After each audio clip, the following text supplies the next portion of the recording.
What's up, guys, and this is today's tutorial of how to use a stapler.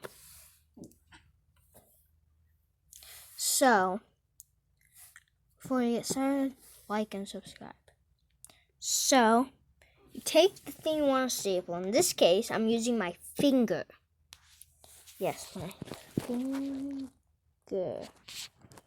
So, gonna take my finger real hard, then gonna staple.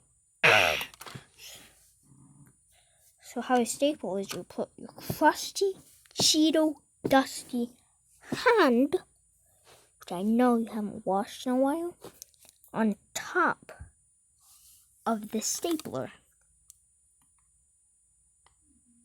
And you put the thing you want to staple below it, and you just hit it as hard as possible without breaking it. Then you've stapled whatever you wanted to staple. That's the end of guys' video. I hope you enjoy, and peace.